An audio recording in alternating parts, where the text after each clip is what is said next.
Good morning. Today is Sunday, October 2nd. I'm Abby Huntsman, and a bold move from the New York Times trying to take down Donald Trump with a front page story claiming that he has not paid taxes in years. But the evidence and how they got it raising a lot of questions this morning. And then it's the comment that Hillary Clinton wished you never heard.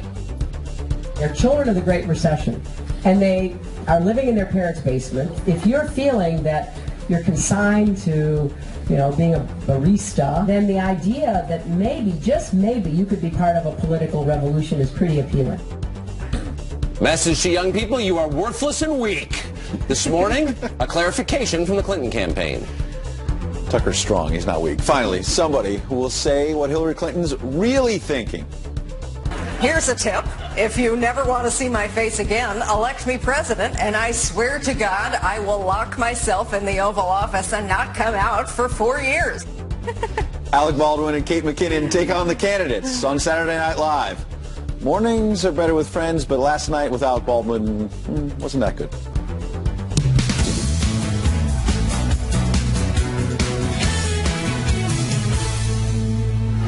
The New York Times releasing what it claims to be are Donald Trump's 1995 tax returns showing nearly $1 billion in losses. Yep, the paper says they've done the math, and if that is true, he potentially could have avoided paying federal income taxes for up to 18 years.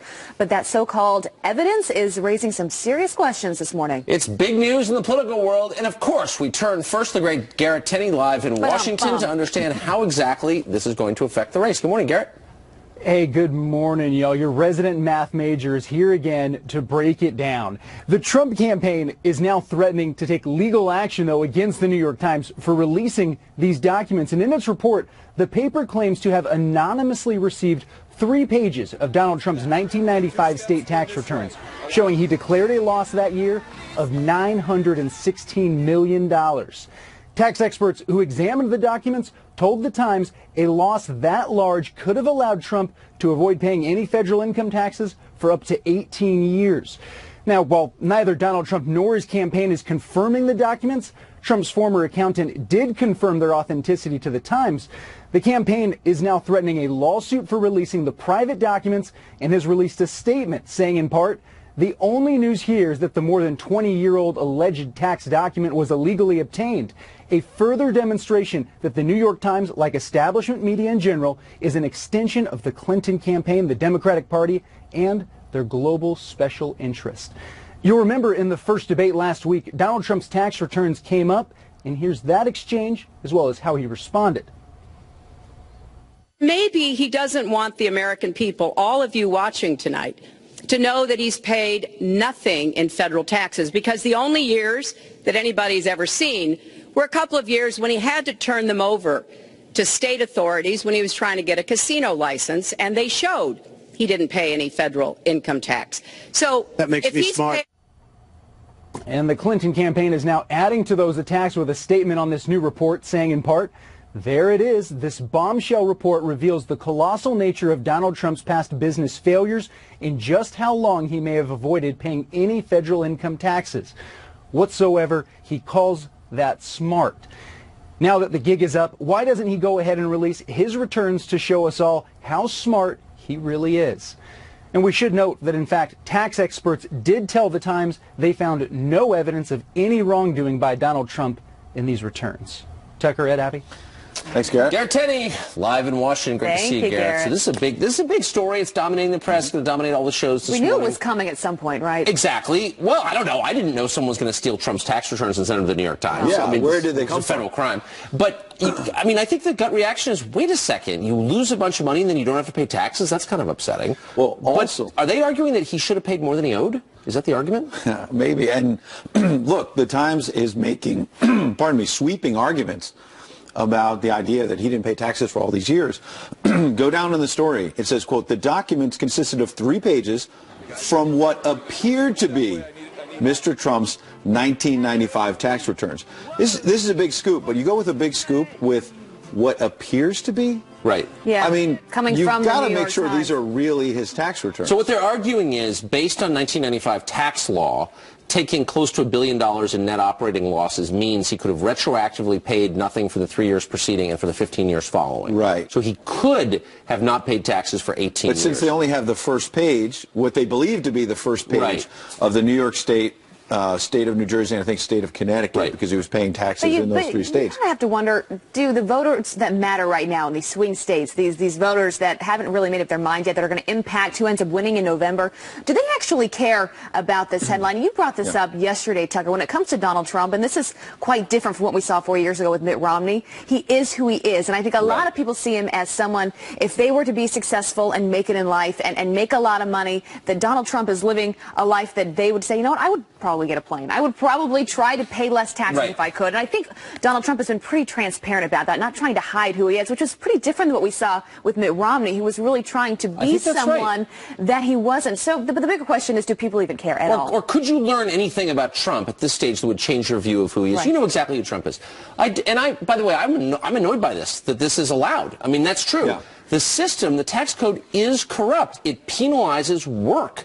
If you go to work every day and work at a normal job, you're paying more percentage-wise than anybody else, than people who are investing. Why is that fair? Right. By the way, this has happened under Bill Clinton, under George W. Bush, and under Barack Obama, and nobody said anything about it. Right, and as the Times itself is saying, if these are his tax returns, he followed the law. He didn't break a law by claiming these So are the losses. Hillary people really saying that you should have just kind of paid more? Right, even if existing I don't know laws this, but said I'm you gonna could pay take it. these losses. Right. Right? So he that what also they're said in arguing? his statement, look, his campaign said he wants to fix the tax laws. If you think rich people should be paying more, let's figure out the whole system. I want to know what our viewers think. Does George Do they Soros care? pay more than he owes, I wonder? Or does wonder- Tom Steyer pay more than he owes? Does Hillary Clinton pay more than she owes? I don't know. But to your point, this is exactly why we don't have other good people that want to run for office, because everything is so public.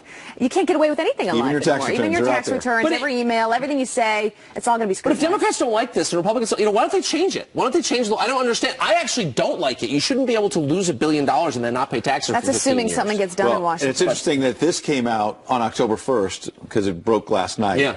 Everyone's been wondering about an October surprise. Well, Roger Stone, who's been a longtime advisor to Donald Trump, is suggesting, wait a second, there's another October surprise coming. He tweeted, Wednesday at Hillary Clinton is done, hashtag WikiLeaks. Wow, that's a big tweet. Not a lot. Right. Not a lot. There's a short tweet though, but There's a hints lot at behind something that. coming. I don't buy any of this. I really think this is going to be won or lost on the issues. I really do, and I'm not saying that because I'm like high-minded at all. I just think you sort of know exactly what you know about these candidates already, and so if they have a debate over what our immigration policy should be, I think Trump can win. Well, we do want to know what our viewers think about this whole tax story that's breaking this morning. So make sure you email us, tweet us, find us on Instagram, Facebook. We'll read it later in the show. Exactly. Meanwhile, Donald Trump slams Hillary Clinton for bashing Bernie supporters. So you saw this yesterday. We played it for the duration of the show. She was caught at a fundraiser in February expressing real contempt for all the Starbucks baristas. No, her campaign says it wasn't contempt. The people with face piercings, the marijuana caucus All who's those voting for Bernie basement Sanders. dwellers. Look how Donald Trump played all of this. A new audio tape that has surfaced just yesterday from another one of Hillary's high roller fundraisers shows her demeaning and mocking Bernie Sanders and all of his supporters. But I can tell you that Bernie Sanders would have left a great, great legacy had he not made the deal with the devil. What Bernie Sanders did to his supporters was very, very unfair. How on earth can Hillary Clinton try to lead this country when she has nothing but contempt for the people who live in the country? She's got contempt. Okay, smart move there because he's saying, look, on the right, she said there's a basket of deplorables. Right. On the left, she's making fun of the Bernie supporters living in their mom's basement. That's exactly These lazy millennials. Right, and it's interesting because the Clinton campaign is saying, oh no, she wasn't bashing millennials. Instead they say, quote, She's inspired, they say in a statement, by the optimism and the drive of this generation and Sanders supporters across the country, and they've helped her craft and promote the most progressive platform in Democratic. Wait, is that from Saturday Night Live last night? Is that that's a real statement? I mean, it's beyond parody. Why don't they just say, look, Hillary Clinton is an elitist. She hasn't flown commercial in 30 years. She hates you, but you should vote for her anyway, because that's the truth. She doesn't hate you. Well, that's a little strong. She just contempt for you. You're a loser. You're a toothless OxyContin addict, or you're a Starbucks barista. That's what she thinks. Well, we do have a Bernie Sanders supporter on later on in the show, and I'm excited. I want you to debate that supporter. Yeah, I want to hear what they have to say, just to their response to what her remarks at this fundraiser that were leaked a few months ago. And the strategy for Donald Trump, by the way, quickly, is that he believes there are a lot of Bernie Sanders supporters who are disillusioned with Hillary Clinton, and this audio tape will confirm it for them. Yeah. And that they're closer to him on issues like trade. They are, but they're not voting for him. They're not going to. They're going to vote for Gary Johnson. She needs them. Of course. It's if they vote for Gary Johnson, that's how she loses. I just don't think they're voting for him. All right, we do have some other headlines to get to this morning, starting with this. It's a Fox News alert. An angry crowd gathers overnight in Los Angeles after police shot and killed a man at the end of a car chase. Protesters starting a tense standoff with police at the scene. Let's go, baby. Let's go. Come on, let's go, y'all. Let's go. Officers were chasing down a car believed to be stolen. The passenger, Carnell Snell Jr., jumped out of the car and tried to run when he got shot. Police say he did have a weapon, which was recovered from the scene. The first lawsuit filed this morning against Saudi Arabia by a 9/11 widow. Stephanie Desmond, who lost her husband, Navy Commander Patrick Dunn, at the Pentagon, says that without the help of Saudi Arabia, the terrorists never would have succeeded. Congress giving lawsuits like this the green light late last week by overriding a veto from President Obama, and hundreds of similar lawsuits are expected. Also new overnight, the U.S. government officially cuts the cord, handing over control of the internet after 47 years. A California-based nonprofit is now in charge of the entire internet address system. It's all part of a long-term project to privatize the web. The U.S. will still have a seat on a 164-member oversight committee. And just when you thought the Gary Johnson campaign was done making gaffes, well, another cringe-worthy blow to his campaign, and this time from the running mate, Bill Weld. Not sure anybody's more qualified than Hillary Clinton to be president of the United States. I mean, that's not the end of the inquiry, though. We were two-term governors, and I think Gary is very, very solid. What do you do? What do you do if you're the running mate, though? I mean, Gary's very solid. He's got a lot of good extracurriculars. He's an excellent cook. But He's a fine person. Then he went on to say he's not very good at pop quizzes. Gary Johnson's running mate just endorsed Hillary practically. That's hilarious. Oh, sad. All right. So can Ivanka Trump help recruit women to vote for her dad? The most important job any woman can have is being a mother, and it shouldn't mean taking a pay cut. I'm Ivanka Trump, a mother, a wife, and an entrepreneur. Donald Trump understands the needs of a modern workforce. So how will ads like that play out with the voters? Lee Carter with her analysis next. Then calls for a judge to resign after he shared his plan to fix America's gun problem, confiscate them all, and throw them in the ocean. Good plan. Good plan. Stay tuned.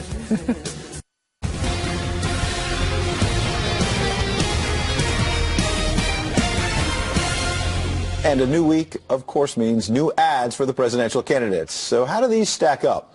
Pollster Lee Carter, partner with Ms. Lansky and Partners, joins me now with some analysis on the new ads. Good to see you this morning. Great to be here. I think it's interesting. We're going to start with the Trump campaign, and we just teased it. There's an ad called Motherhood from Ivanka Trump, and it's interesting because it's trying to make the case for her father, who has had issues with female voters. Take a look. The most important job any woman can have is being a mother, and it shouldn't mean taking a pay cut. I'm Ivanka Trump, a mother, a wife, and an entrepreneur. Donald Trump understands the needs of a modern workforce. My father will change outdated labor laws so that they support women and American families. He will provide tax credits for childcare, paid maternity leave, and dependent care savings accounts. This will allow women to support their families and further their careers. I've talked to people inside the Clinton campaign who say she is an effective surrogate for her dad, but does that translate with voters in an ad like that? She is the most effective surrogate that Donald Trump has. And so this ad, while it's a pretty much traditional political ad, I give it a B+ because she is so effective. But also I think the thing that's so interesting is everybody's talking about his woman's problem. The real problem he's having is with single women. Hillary Clinton is getting 76% of the single woman's vote, but only 36% of the married women's vote. So this is a play to go right after married women, working women, family women, and I think it's going to be very, very effective. And that's why he had that child care proposal that she's been promoting as well. That's right. And there's an ad more on the negative side of the street entitled Why? Why aren't I 50 points ahead, you might ask? Maybe it's because the director of the FBI said you lied about your email. There was classified material emailed. Or maybe it's because your policies have allowed ISIS and terrorism to spread. Or maybe it's because you call Americans deplorable. You could put half of Trump supporters into what I call the basket of deplorables. Why aren't I 50 points ahead, you might ask? Do you really need to ask? God, politicians hate it when you quote them. Oh, boy. So this is a negative ad, and I hate to give negative ads a good grade, but this is a very, very effective ad. I give it an A because I think one of the best things that the candidates are doing right now is using their own words against them. About really, these are two quotes that she has that shows that she's out of touch. It shows, I mean, one of the things that voters question about Hillary Clinton is, first of all, is she really fighting for the people? Is she on my side? Both of these quotes really show her that she's out of touch and that she's not necessarily fighting for all people. And so I think that this ad is going to be quite effective in giving that shadow of a doubt. I'm not sure that she is going to fight for me. They say negative ads, they're tough, but they work. That's why people do them. That was the Trump one, negative against Clinton. Here's Clinton going negative against Donald Trump. I'd look her right in that fat, ugly face of hers. She's a slob. She ate like a pig. A person who's flat-chested is very hard to be a 10. Does she have a good body? No. Does she have a fat? Absolutely. So you treat women with respect? I can't say that either. All right, good. Okay, that ad is called Mirrors because we've got the young girls looking in the mirrors. Their self-image. What grade do you give it? This one, again, a negative ad. I hate to do this, but I also give it an A because here's the thing. Throughout the election, there have been so many moments, so many things that have come out, so many of Donald Trump's quotes that have been outlandish to many people, but we move on and we forget about them. String them all together in one ad, and the collection goes, oh boy, I'm reminded of all these things, and is this really what I want in the president? So I think that it is one of those ads that's very effective in creating doubt in people, although the question that I have is this the thing that's going to make people not vote for Donald Trump? Sure. Is it the things that he says like this, or is it the fact that he might not be quite as an effective businessman as that he's saying? So I think that I'm not sure these are the right words, but using the words against him, an effective tactic. Lee Carter, appreciate the insight. I suspect that's why he's using his daughter Ivanka in the positive ad that we showed earlier. Appreciate that. Meanwhile, it was the mainstream media's most anticipated moment of the campaign. He started the birther movement. You did. He says climate change is a hoax invented by China. It's pronounced China. Did Alec Baldwin and Kate McKinnon live up to the expectations? We'll tell you that next. And the story behind the BP oil spill hits the big screen.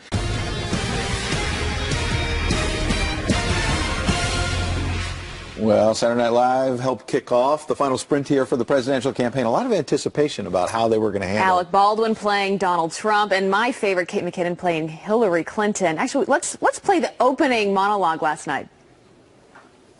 I'm better than ever. Let's do this. My microphone is broken. She broke it with Obama. She and Obama stole my microphone. They took it to Kenya. They took my microphone to Kenya and they broke it, and now it's broken. He is a bully. Shut up. He started the birther movement. You did. He's either not that rich, wrong, not that charitable, wrong, or he's never paid taxes in his life. Warmer. I have the best judgment and the best temperament. She's the one with the bad temperament. You have 2 minutes to respond. Oh, that's okay. He can have my 2. You hear that? It's picking up somebody sniffing here.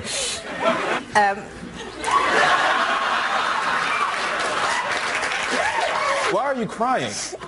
I'm sorry, Lester. This is going so well. I'm going to set my alarm for 3:20 a.m.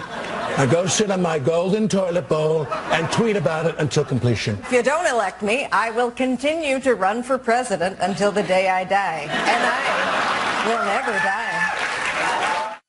I don't even think they wrote a script for that. I think they just basically took the transcript from the debate. It sounded like the same exact thing. It really did. And by the way, yesterday, there was all this prediction that they would be totally in the tank for Hillary Clinton, which I think fundamentally they are. They're pretty mean to her last night, though. They were tough on her. Kate McKinnon takes her down. Yeah, right before the somersault, Kate McKinnon was coughing with a cane, barely being able to debate. That was pretty good. What do you guys think of Alec Baldwin, though? Because there was a lot of hype about him playing Donald Trump because he is so heavily involved in politics. I mean, Daryl Hammond has been fabulous whenever he plays Donald Trump, so it's tough to compare. And then also when you're next to Kate McKinnon, who just nails it. I like Alec Baldwin. Yeah. I can't help it. His politics are absurd. He's so tormented and crazy. But there's something kind of real about Alec Baldwin Kind of like in you, his Tucker. sweaty, florid way. Yeah, maybe that's like you. I can identify with his lunacy. Okay, you mentioned Daryl Hammond. He was actually in this next clip, a family feud between the Trumps and the Clintons.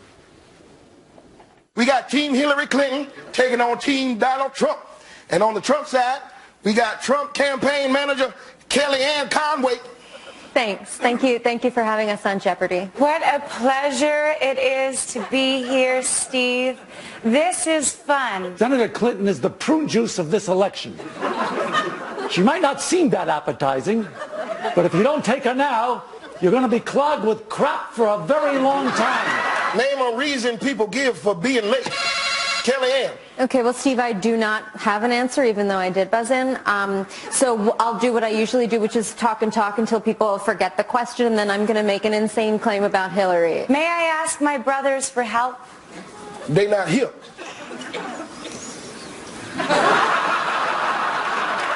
Yes, we are. Ivanka, what you doing over here? We're just getting acquainted.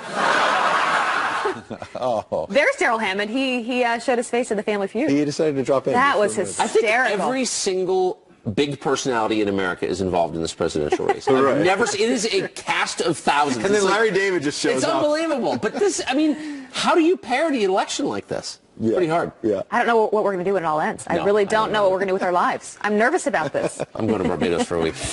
All right, but we do have some other headlines to get to this morning. Let's start with this. A veteran returns from a tour overseas only to be attacked by a suspected terrorist right here at home. The California man you can see here saying he was on his way to play golf when another driver intentionally crashed into his car at 100 miles an hour. According to a police report, he was angry about Donald Trump's improper treatment of minorities, and the crash was done in the name of Allah. Well, a vet convinced he was the victim of the terrorist attack says the man was trying to hurt as many people as possible. The FBI is now on that case. And a new warning from the U.S. Army. ISIS fighters are dressing like women to escape from U.S. forces in Afghanistan. Pictures like this surfacing on social media in the past as fighters have tried to escape under the current counter-terror offensive. Earlier this year, ISIS fighters were also caught dressing as women in a bid to escape from battle in Iraq. And an Oregon judge says no one should have guns and has a plan to dispose of those guns. If I could, I would take all the guns in America, put them on big barges, and go dump them in the ocean. Nobody would have a gun. Not police, not security, not anybody should have one. Okay, well, that judge then admitted while mumbling at the end of his rant that it is the constitutional right of Americans to own them. Oh, yeah. Okay. Well, here's a proposal fit for the Hall of Fame. The Texas team using former Dallas Cowboys quarterback Troy Aikman to secure a homecoming date. Jack Corrigan hung out in the principal's office with Aikman, then had the girl Kaylee called in.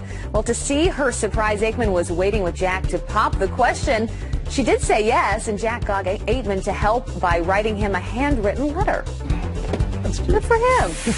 He said yes. You know what this show needs? A little Rick Reicmuth. I was just thinking that. Yeah, we were. I could add anything to the show. You said big personalities in this campaign. Had one more. Exactly. What he said was just a little. We're going to spend just a pinch of Rick. Just a pinch of Rick. Hey, guys. It's going to be all Hurricane Matthew, unfortunately, for a while. Hurricane Category 4 hurricane, and has not moved a whole lot since yesterday. Still just off to the north of Colombia. Been a lot of rain in Colombia. Now it's moving off towards the north. It's made that little bit of a jog that we thought was going to happen. And the next day or so. Moves to the north, we've been saying Jamaica, Haiti, and Cuba really kind of under the gun. Jamaica, you're looking a little bit better. Haiti, unfortunately, it's going to be moving a little bit closer to you. Might see some spots across the mountainous terrain of Haiti that sees 25 to 30 inches of rain. That'll cause a lot of mudslides, a lot of damage. Then we're going to see this move in across areas of the Bahamas. A very slow move through that area as well, which will cause a lot of problems. And finally, I just want to show you one last thing. Our models that we look at have been finally becoming a little bit more consistent. And take a look at what happens. By next Friday, getting very, very close to the U.S. coastline, and our two most reliable models kind of doing the same thing, the timing a little bit different on them, but likely seeing this kind of hug the coastline, getting very scary, maybe 100, 200 miles offshore, guys, with maybe a Category 2 or Category 3 hurricane. So at this point, I'm not saying we won't see a landfall from it, but we're going to have a hurricane on our shores, likely very, very close next weekend. Going to potentially cause quite a bit of problems. So this is real. It's definitely real. Whether we get, the bulk of it and with a direct hit, we can't say it's so that hard to know just with yet. a hurricane. It's hard to know this far out, at least. Luckily, we got you, Rick. Wow. There you go. Thanks, Thank you. Appreciate it. Up next, New York Times releasing Donald Trump's tax returns, or the first pages of them anyway. Did the Republican nominee break the law, or did the New York Times break the law? We've got legal experts in the House to break that down. And just when you thought she was gone, Debbie Wasserman Schultz is back and on a one-woman mission to take down Donald Trump. And some quick morning headlines. Ousted DNC Chair Debbie Wasserman Schultz calling Donald Trump ugly at a rally in Florida. You could put all of the fashion experts and stylists in the world to work for Donald Trump, and he still couldn't win a beauty contest because you can't fix ugly when it's on the inside. This, of course, after she was forced to step down following accusations and evidence she helped rig the primary for Hillary Clinton over Bernie Sanders. And a Florida doctor under fire a bit this morning for his local radio ad. In it, he says men who are Hillary Clinton supporters likely suffer from low testosterone. He then invites them to his clinic for a free T-test. The doctor says the ad was made to be funny. Tucker is laughing right now. You can't deny science, Ed. Well, a New York Times report this morning touting a report revealing that Donald Trump declared a loss of nearly $1 billion on his tax returns back in 1995, which could have allowed him to avoid paying federal income tax for up to 18 years, 15 years ahead, 3 years retroactively. Did Trump break the law, if indeed he did this, and did the New York Times break the law by running his tax returns? Here to tell us is attorney and former prosecutor Katie Phang. Katie, it's great to see you this morning. So to the Trump portion of this first, if this is true, that the Times is speculating about how much he may or may not have paid, but if he didn't pay federal income taxes against this $1 billion loss, would that be legal? Yeah. I mean, the tax experts have looked at this, Tucker, and they basically concluded that if he didn't pay it, it would have been okay. And frankly, Tucker, too, it's 3 pages. It's 1995. It's New York, New Jersey, and Connecticut state tax filings that show the $916 million. And so because of that, it's kosher. But did the New York Times violate a United States code by publishing it? Yeah, they probably did. There's a presumption that your individual tax returns shall remain confidential except for certain enumerated exceptions. And I don't think any of those were met by the New York Times. So, where would these have come from, by the way? I mean, it was my understanding that your tax returns were sacrosanct, like your medical records. Yeah, that's a great question. So in judicial proceedings, that's one of the exemptions where when a taxpayer is a party to an actual court case, their tax returns can become discoverable and a part of the case file. So we know that Donald Trump has had his share of, I don't know, divorces. And when you do that, and when you are involved in a family court case, maybe over child support, alimony, or during the case of a regular old divorce, your tax returns become an issue. And if you look carefully at those New York Times tax returns, it has Donald Trump and Marla Trump's name. These are married filing jointly tax returns back in 1995. So I think most people look at this and say, you probably shouldn't be allowed to lose $1 billion in your business and then not pay income taxes going forward for 15 years. But this was the law under the Bill Clinton administration. Am I getting this right? Under Bill Clinton, you were allowed to do this, correct? You are allowed to do this, and you are allowed to suffer losses as a business. So Right. He filed bankruptcy 6 times in 25 years, but it's Chapter 11, which are business reorgs. These are business issues. Right. He filed them under S-corps, and so because of that, you can sustain those types of losses. Right. Do you remember Bill Clinton saying anything about this since he was president at the time, that this law was wrong and should be changed? No, I definitely do not. And you know what? Trump's proposal actually suggests that these S-corp filings will reduce your exposure by another maybe 11 to 20%. And so really, ultimately, let's think about this. If the New York Times violated the law, there is a compelling public interest for this information, though. If this ever went so far as a jury, I don't think anybody would ever convict for getting this information out. People need to know this information about any presidential candidate. Yeah, and nothing is private. I mean, I think that's what we've learned in the past couple of months anyway. Katie, it's great to see you this morning. Thanks a lot for clarifying all that. Thanks, Tucker. Hey, Bernie fans, Hillary Clinton has a message for you. You're disgusting. There's just a deep desire to believe that, you know, we can have free college, free health care. They're children of the Great Recession, and they are living in their parents' basement. Yep, they're losers who don't believe in math. How do Sanders supporters feel about Hillary Clinton? We'll talk to one next.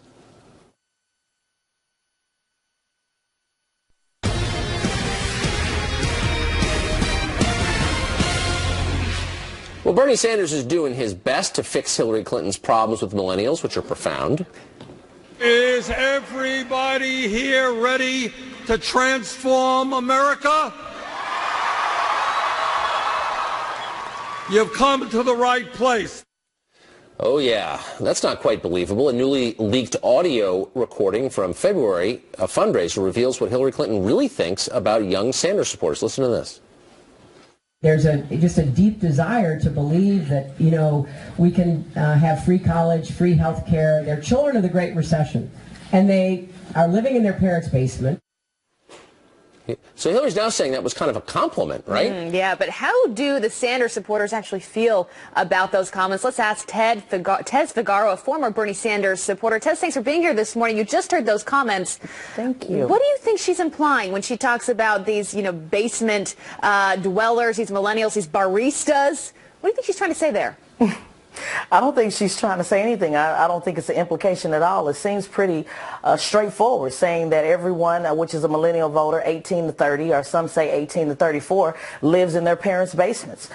So not taking into account that these are individuals who are working among the working poor a lot.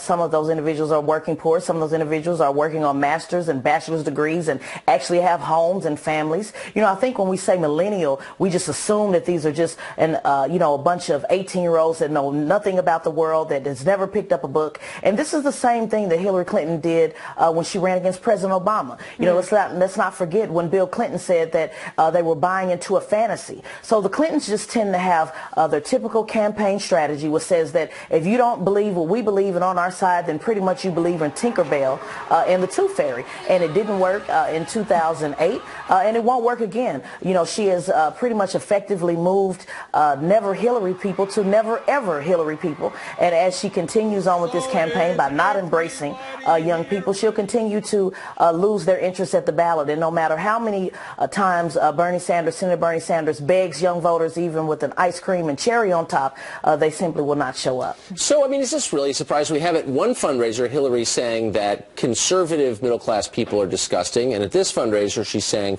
liberal middle-class people are disgusting. Do you think we'll ever find a tape where she's saying, you know, hedge fund managers are disgusting, and the people who run Goldman Sachs, they're just awful? She's never going to say that, is she? Well, I guess we'll never know because we're waiting on the transcripts.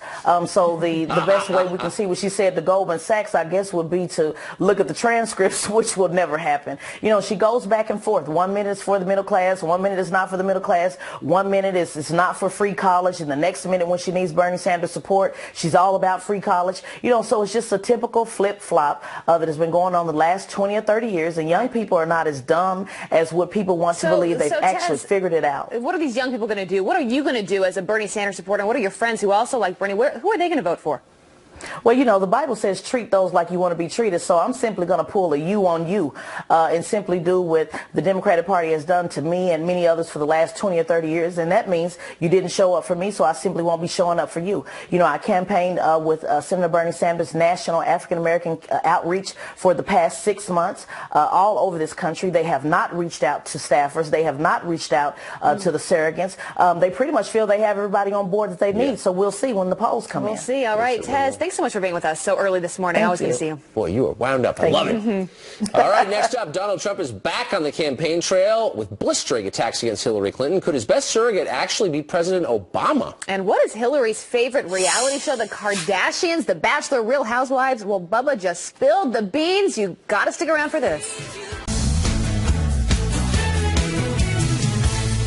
Good morning to you. Today is Sunday, October 2nd, 2016. I'm Abby Huntsman, and a bold move from the New York Times trying to take down Donald Trump with a front-page story claiming he hasn't paid taxes in years. But the evidence and how they got it raising a lot of questions this morning. And then Donald Trump questioning Hillary's stamina in a way we haven't seen before. You can't make it 15 feet to her car. Give me a break. Give me a break.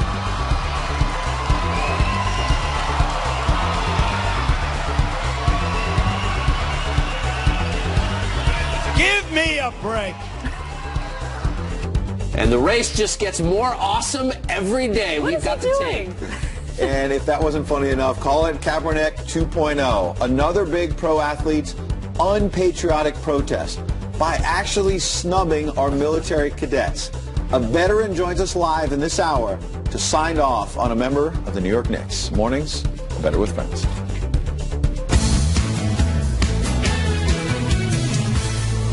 You know it's fall when there are pumpkins with the faces of Donald Trump and Hillary Clinton. And this is something you're only going to see here on Fox and Friends. Yeah, we are having it's an exclusive. A fall festival all morning long. We're going to have apple picking. There are going to be pumpkins, face painting. There are going to be hay rides. I mean, it's going to be a good day here. There's literally nothing we will celebrate. I divide people into two categories. That's true. It's totally true. There's not a holiday. There's not a remembrance. There's not a festival that and we're if there's not not all one, in we'll for. make it up. Exactly right. Well, it's Arbor Day in Indonesia. We're celebrating. And we invite people to 6th Avenue. Come down to the plaza. Check it out. Just don't start shouting at us or anything like that. You know, I like that. You want to hang with the pumpkins. You want a little fall festival. If you have limited self-control and a political message, come on down. Yeah, we had a little scary yesterday, but I love that. Well. I can't help it. So bring your kids. Come down. It's going to be a really fun morning here on the plaza. Meanwhile, a lot of political news we want to get to. Breaking overnight, the New York Times releasing what it claims to be are pieces of Donald Trump's 1995 tax returns that allegedly show nearly $1 billion in losses. Yeah, the paper says they've done the math, and if that's true, he potentially could have avoided paying federal income taxes for up to 18 years. But that so-called evidence is now raising some serious questions this morning. So what does this all mean? We've got Garrett Tenney on our speed dial. We buzzed him this morning and say, hey, Garrett, explain it to us. And he's agreed. Good morning, Tucker, Ed, and Abby. I'm going to do my best here for you. So far, though, Donald Trump is not commenting on this report, neither to the Times or on Twitter. But his attorneys are threatening to take legal action against the paper for releasing what they are calling these personal documents. In its report, the Times claims to have anonymously received 3 pages of Donald Trump's 1995 state tax returns, showing that year he declared a loss of $916 million. Tax experts who examined the returns told the paper with a loss that large, Trump could have been able to avoid paying any federal income taxes for up to 18 years. Trump's former accountant has reportedly confirmed that the documents are in fact the real deal, and while neither Trump nor the campaign are confirming the returns, last night the campaign released a statement defending the candidate, saying in part, Mr. Trump is a highly skilled businessman who has a fiduciary responsibility to his business, his family, and his employees to pay no more tax than legally required. That being said, Mr. Trump has paid hundreds of millions of dollars in property taxes, sales and excise taxes, real estate taxes, city taxes, state taxes, employee taxes, and federal taxes, along with very substantial charitable contributions. Now, it's extremely difficult to confirm any of that without Trump's full tax returns, which he said he hasn't released because he's currently undergoing an audit by the IRS. Even in last week's debate, though, Trump didn't protest when Hillary Clinton made these allegations. Smart, fair trade deals. Maybe he doesn't want the American people, all of you watching tonight, to know that he's paid nothing in federal taxes, because the only years that anybody's ever seen were a couple of years when he had to turn them over to state authorities when he was trying to get a casino license, and they showed he didn't pay any federal income tax. So that makes me smart. Last night, the Clinton campaign was seeking to capitalize on this new report, saying in part, there it is. This bombshell report reveals the colossal nature of Donald Trump's past business failures and just how long he may have avoided paying any federal income taxes whatsoever. He calls that smart. Now that the gig is up, why doesn't he go ahead and release his returns to show us all how smart he really is? And we should note, none of the tax experts who reviewed these returns said they found any evidence of wrongdoing by Donald Trump. Back to y'all. Garrett Tenney, live from D.C. Great to see you. The important point he makes there at the end. Big bombshell, the Clinton campaign says, and yet the New York Times itself says there's no evidence of wrongdoing, number one. And number two, in the middle of the story, after screaming headlines and everything, quote, the documents consisted of 3 pages from what appeared to be, I want to underline, appeared to be Mr. Trump's 1995 tax returns. If you're going to go with a quote-unquote bombshell that may shake up a presidential campaign, I think you need more than it's probably the what front page of their paper to today, be. too. Yeah. I believe this story appeared to be. I believe it completely because I know a lot about our tax code, and our tax code is totally unfair. Nobody's arguing that Trump ought to have paid more than he owed. What we ought to be arguing is that the system is rigged against normal people. I pay the majority of my income to the government. You think George Soros does? He pays a fraction of that. That's a ridiculous system, actually. It really is. By the way, who was president in 1995 when this took place? Yeah, Bill Clinton. I don't remember him arguing that our tax code was fundamentally in favor of rich people against normal people, and yet it was. And let's change this provision on losses. Exactly. And by the way, I don't see Obama saying that. The carried interest provision is still in the tax code after 8 years of Obama. So who's on the side of normal people? Is it Hillary and Obama? I don't think so. I also just don't know if people care that much about this story. I care. I'm mad about that. But about this story coming out, I just don't know how much it's going to sway people's vote one way or the other for Donald Trump. If anything, I think that people are like, Donald Trump has been very clear from the beginning who he is. He's made money. He lives a life that he likes to live with his plane and his golden throne, whatever you want to call it. But he doesn't apologize for anything. So we asked viewers last hour if they think it's even going to matter, and we're getting a lot of responses. And keep writing us. This is on Facebook from Louisa. It says, I don't care about his private business. I do care, however, about Benghazi, the Clinton Foundation money laundering, 33K deleted emails. The list is long. And Miriam on Facebook says, does the New York Times care about all the people that have died because of Hillary and all the lives she has destroyed? I don't think so. Pretty heavy charge there. But what's interesting... Wait, can I say, let's be really clear. Big business is on the side of Hillary Clinton. There's not one CEO in the Forbes 100 who's donated to Donald Trump. It's been 100% for Hillary Clinton. So whatever you think of the story, you can't look at her and say, yeah, she's on the side of America's middle class. Which is also interesting. She's not. When she's trying to get the Bernie Sanders supporters. Exactly. You know what I mean? And they kind of get it. I mean, they may be smoking weed, but they're smart enough to know that Hillary Clinton is not on their side. Well, I think also it's interesting in that previous note we had on Facebook that Abby read, the viewer was saying, wait a second, what about the Clinton Foundation? What about the 33,000 deleted emails? Donald Trump did effectively do that in the first debate about the emails. Well, I'll release the returns. You release the emails that you deleted. Where are they? Okay. And he did not press the Clinton Foundation. I suspect that will come up in the second debate because you want to talk about transparency. Let's find out a little bit more about the foundation. But I wish he would talk about the issues, too. I mean, he is the nominee because in his first speech, he said what no one says, which is our immigration system is insane. And it would be nice to hear that again. Yeah, well, we talked about this at the top of the hour, Donald Trump on the stump, talking about Hillary Clinton's stamina and her health, and if she's able to take on the job of presidency. Let's play a bit of that. But here's a woman. She's supposed to fight all of these different things, and she can't make it 15 feet to her car. Give me a break. Give me a break.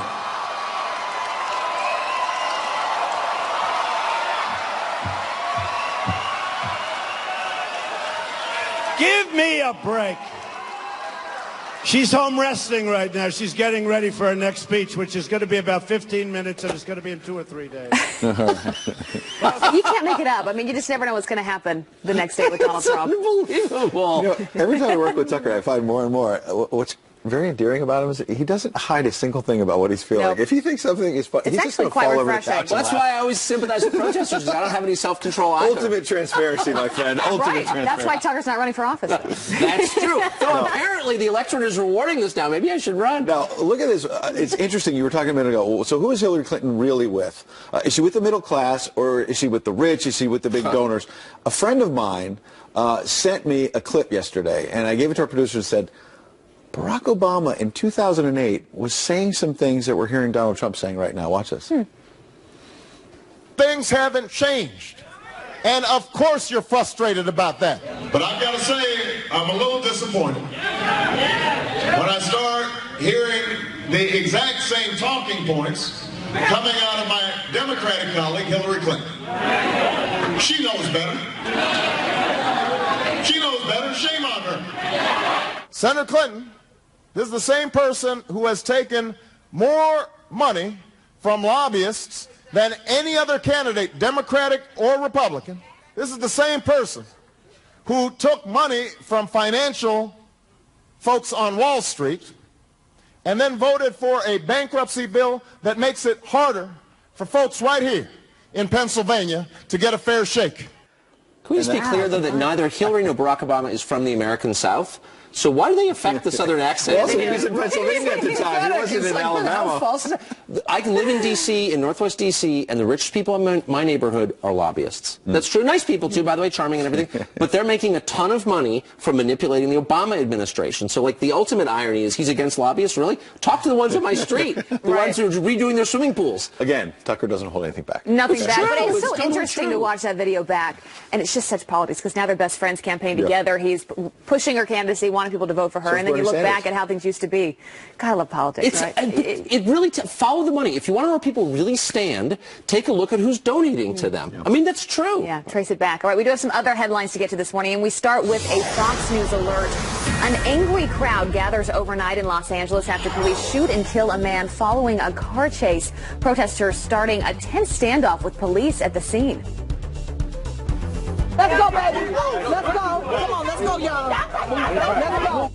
Officers were chasing down a car believed to be stolen. The passenger, Carnell Snell Jr., jumped out of the car and tried to run, and that's when he was shot. Police say he did have a weapon, which was recovered from the scene. And the first lawsuit filed this morning against Saudi Arabia by a 9/11 widow, Stephanie Desimone, who lost her husband, Navy Commander Patrick Dunn, at the Pentagon, says that without the help of Saudi Arabia, the terrorists never would have succeeded. Congress giving lawsuits like this the green light late last week by overriding a veto from President Obama, and hundreds of similar lawsuits are also expected. And Arnold Schwarzenegger in trouble with the law.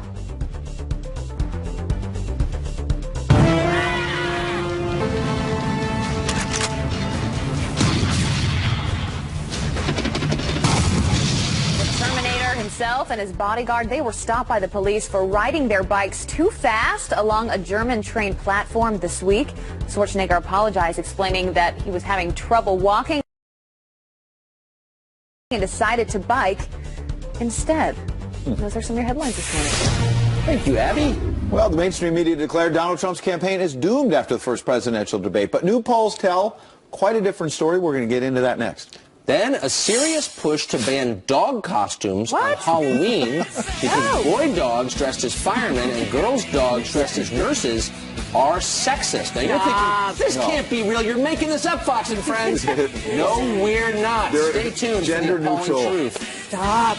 This is a real story for the Washington Post.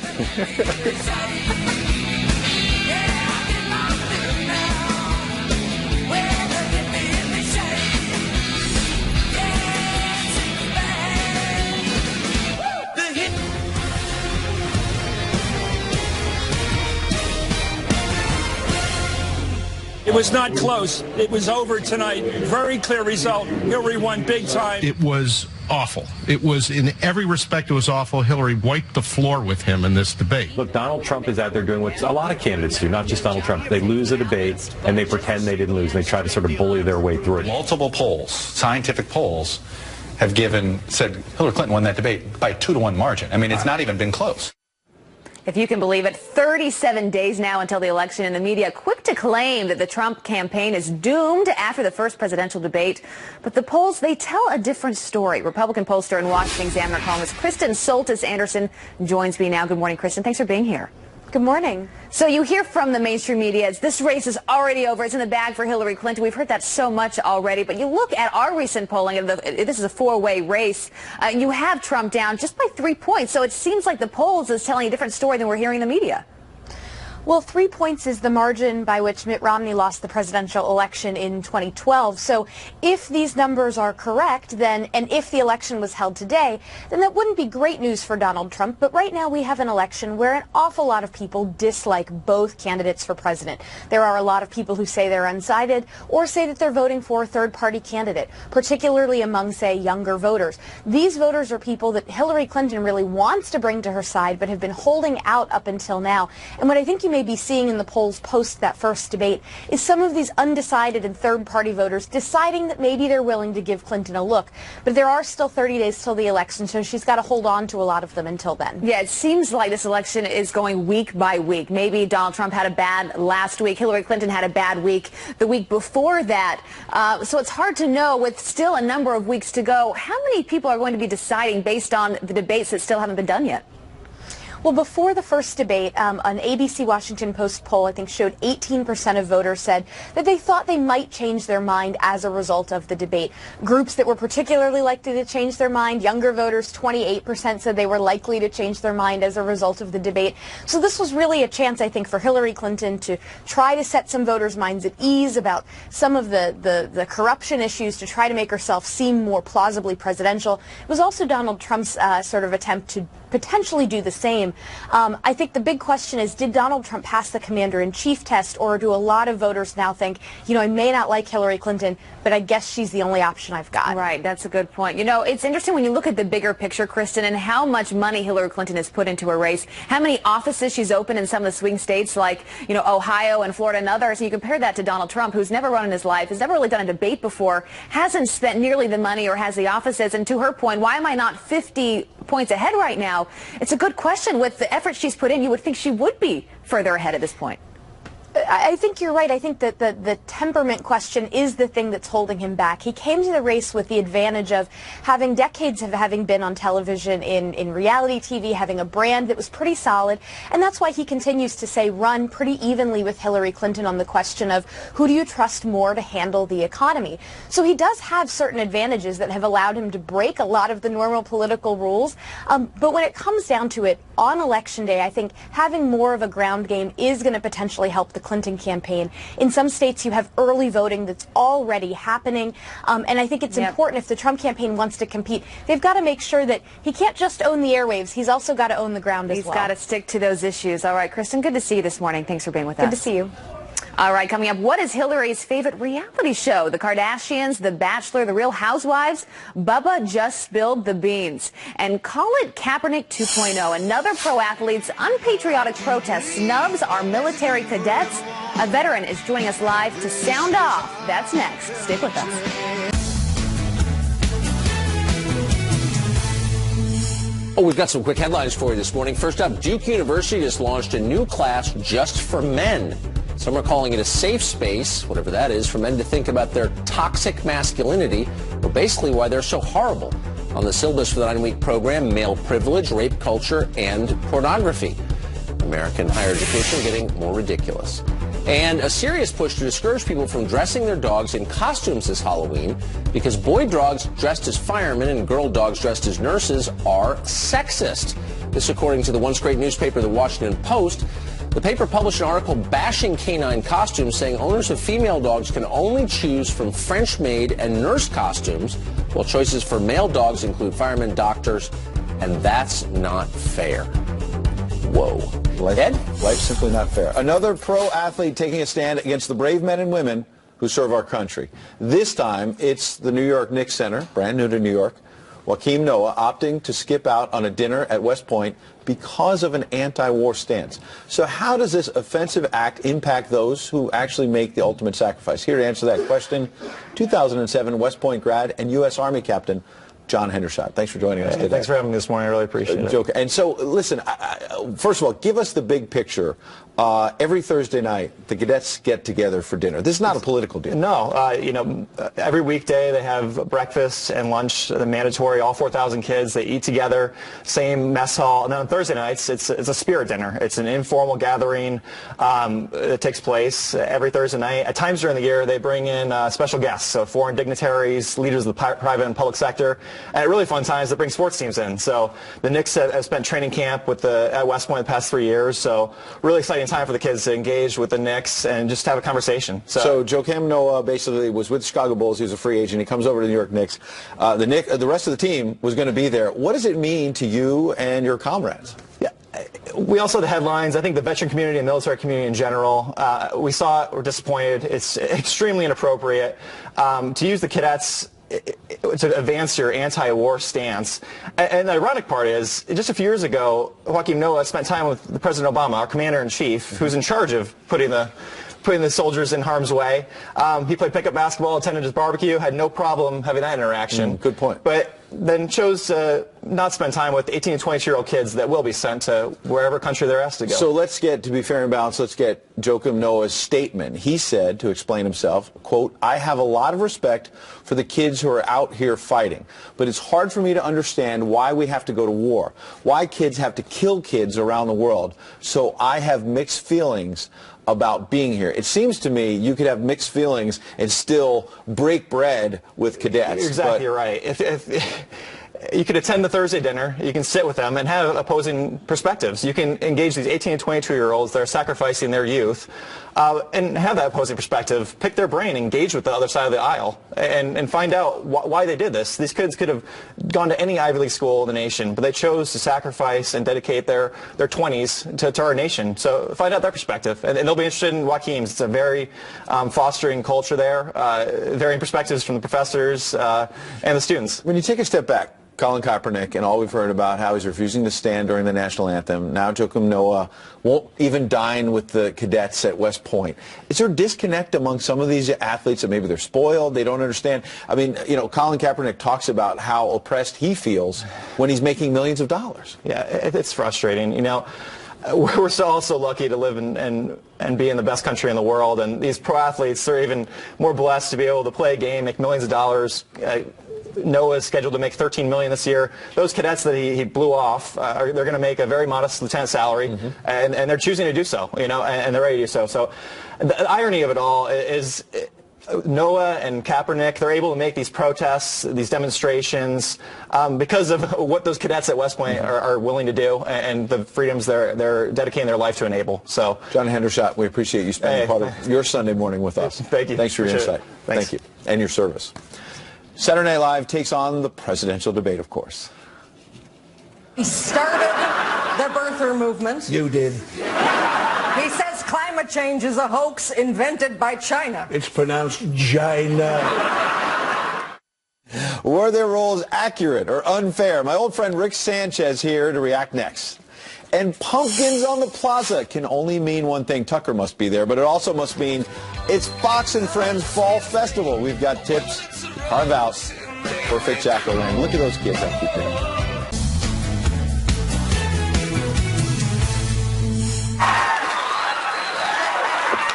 I'm better than ever. Let's do this. My microphone is broken. She broke it with Obama. She and Obama stole my microphone. They took it to Kenya. They took my microphone to Kenya and they broke it, and now it's broken. He is a bully. Shut up. He started the birther movement. You did. He's either not that rich, wrong, not that charitable, wrong, or he's never paid taxes in his life. Warmer. You hear that? He's picking up somebody sniffing here. Why are you crying? I'm sorry, Lester. This is going so well. If you don't elect me, I will continue to run for president until the day I die. And I will never die. SNL back in season last night. That was so good. It was more like a documentary, actually. You really can't tell the difference, to be honest. But here to join us now, radio talk show host and Fox News Latino contributor Rick Sanchez. Rick, always good to have you here. You watched that, and as we were saying earlier, it's really hard to tell the difference between the actual debate and the opening monologue of SNL last night. We thought that they were going to take down Trump, which they did, but Kate McKinnon also makes Hillary Clinton look pretty bad, too.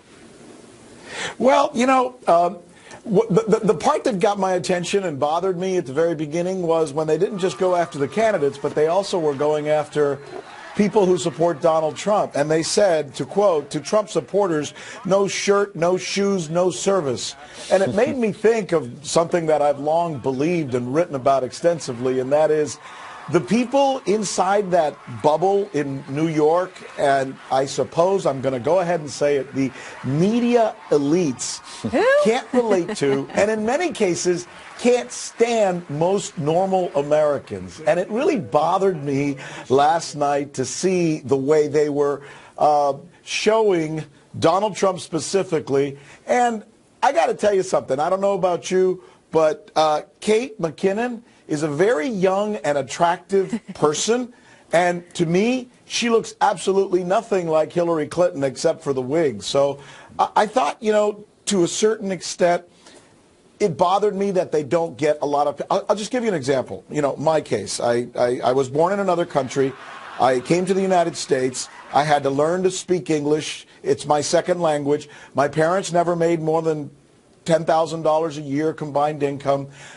I don't think there's a lot of people on that cast or any of their producers who get me or even probably know anyone like me. But isn't that I think sometimes they should. I mean, isn't they that should get the real out fear, Rick, of the people who hate Trump is that not only do they not like him, but they are worried that his supporters, that people who shop at Walmart will have political power. That's exactly right. When I say that there is a new mainstream economy that is being created by different types of Americans, and I talk about this a lot, what I'm trying to say is that there are people in the South who have Southern accents, for example. When I'm done today with you guys, I promise my wife and kids that we're going to go to Mass. I don't think the people who are part of that cast or are the producers of that show will be going to Mass today. Maybe I'm wrong. There may be some that will. But I just think it's important as we move forward for us to understand that oftentimes the message that is being given to us by some of the people who program these shows and are on other cable channels and on other networks as well is one that's contrary to who we really are. And I think to a certain extent it's important from time to time to talk about that. And speaking of, you know, kind of contrary to what you're saying in public, doing something else in private, we had this leaked audio from Hillary Clinton where she seemed to be mocking, you know, Bernie Sanders supporters. And Politico did a story on this, and the initial headline basically said Clinton mocks Sanders supporters in leaked fundraising recording. And then the Clinton campaign pushed back, and the new headline, Clinton gives her take on Sanders supporters in leaked fundraising recording. They have an editor's note. The headline and lead of this story have been changed to better reflect Clinton's tone. It seems to me like they were beaten down. We're journalists. We can figure out. We have ears. We can listen to the tape ourselves, Rick, and hear she was mocking Sanders supporters. She said they live in their mom's basement. These poor baristas. I mean, they gave into pressure, Rick. The most important thing that we need to do, you're right, Ed, it's all about transparency. And I think it's really important. If nothing else, just look at the substance of this, because first, she has a way of thinking that she allowed herself to rethink, I suppose. Anybody who knows anything about a vibrant economy, about a working system, knows that if you incentivize people properly, they will act correctly. What is this about? Well, Bernie Sanders is going around saying that anybody should be able to get free tuition, right? No, everybody should not get free tuition. If you prove yourself on your merit to be a student who perhaps didn't have a lot of money, and yet you are in the high percentile of your class, then perhaps we should find a way to help you get educated. But you don't get educated just because you happen to be born. I mean, we believe that higher intelligence, college educations in the United States, are something that you should work for. Do I believe in scholarships? Of course I do. But here's the point. Hillary Clinton comes in saying that's a ridiculous notion, and then she says, well, now, I went to her platform this morning and looked it up before I came on the show, she's all for free tuition. And yet when we hear her actually explaining her point of view, she's against it. Exactly. So, which is the real Hillary Clinton? And that's the part that I think most of us are going to look at something like this about and say, you know, are you an honest person or are you not? That goes right to the biggest problem that she has. That Clinton website also says her slogan is stronger together. That audio tape didn't sound like she thought people were stronger together. She's never more real than when talking to her donors. Rick Sanchez, thanks. Enjoy Mass with your family. Thanks for sharing part of your stuff. Thanks, guys. Appreciate it. Good to see you. All right, turning now to some other headlines this morning. We start with this. A 6-year-old boy who was clinging to life after he was shot on a school playground has died. Jacob Hall, you can see him there. He was one of 3 victims shot when a homeschool teen opened fire at a South Carolina school this week, just minutes after he allegedly murdered his own father. What happened to Jacob? Jacob forgives already. He's in heaven smiling down at us, and he's asking his mommy to be able to be strong to forgive just like he would have. Well, another boy and a teacher were also wounded, but they are luckily expected to make a full recovery. The 14-year-old gunman now facing murder charges. In a Facebook post, Jacob's brother says God took His strongest soldier, Jacob, will be with us forever and always in our hearts. I love you, little brother, and I can't wait to the day that we meet again. So sad. Well, parents pulled their transgender child out of school because hateful third graders wouldn't treat him like a girl. I feel like it's the only way that I can protect her. It kills me to know that kids would be so hateful. Marilyn, who was born a boy, started the school year in Texas identifying as a transgender girl for the first time, but his parents say classmates and teachers did not accept her new identity and began to bully her. Well, Bill Clinton trying to appeal to younger voters by appearing on the Hillary Clinton campaign podcast with her. Bill discussing Hillary's love for reality television. She loves Antiques Roadshow, and I'm always kidding with her. How can you watch this? Like, I feel like I'm the political equivalent of the Antique Roadshow. Right. Well, if those younger voters were trying to relate to never heard of it, Antiques Roadshow is a show where people can get some of their old items appraised. I've actually never seen that show either. I'm a millennial, though, so what do I know?